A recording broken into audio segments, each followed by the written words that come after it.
بسم اللہ الرحمن الرحیم۔ السلام علیکم دوستو، میں آج آپ کو قوت باء یعنی مردانہ قوت بڑھانے کے لیے 3 نسخے بتاؤں گا جو استعمال کر کے آپ بہت زیادہ فائدہ حاصل کر سکتے ہیں۔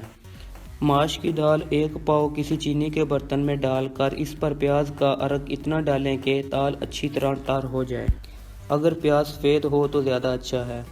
24 گھنٹے گزرنے کے بعد پھر سائے میں خشک کریں اور اسی طرح 7 بار خشک اور تار کریں۔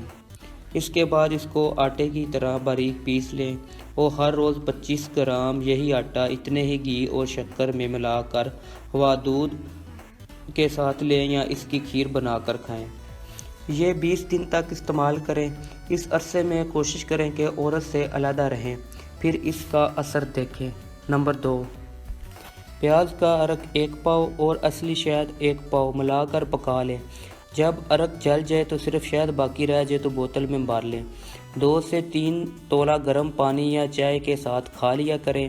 یہ سرد مزاج والوں کے لیے بہت زیادہ مفید ہے۔ نمبر 3، چھوارا اور بھنے ہوئے چنے ہم وزن لے کر آٹے کی طرح پیس لیں اور چھان کر پیاز کے عرق میں گوندھ کر اخروٹ کے برابر لڈو بنا کر صبح شام 1 لڈو کھا لیا کریں۔ چاہیں تو اس میں بادام اور پستہ، چلگوزہ وغیرہ کا اضافہ بھی کر سکتے ہیں۔ یہ تھے 3 نسخے جن پر آپ عمل کر کے خاصا فائدہ حاصل کر سکتے ہیں۔ پیارے دوستو، آپ سے ایک چھوٹی سی گزارش تھی کہ ہماری حوصلہ افزائی کے لیے ہمارے چینل کو سبسکرائب کریں، ویڈیو کو شیئر اور لائک کریں۔ دعاؤں میں یاد رکھیے گا۔ السلام علیکم۔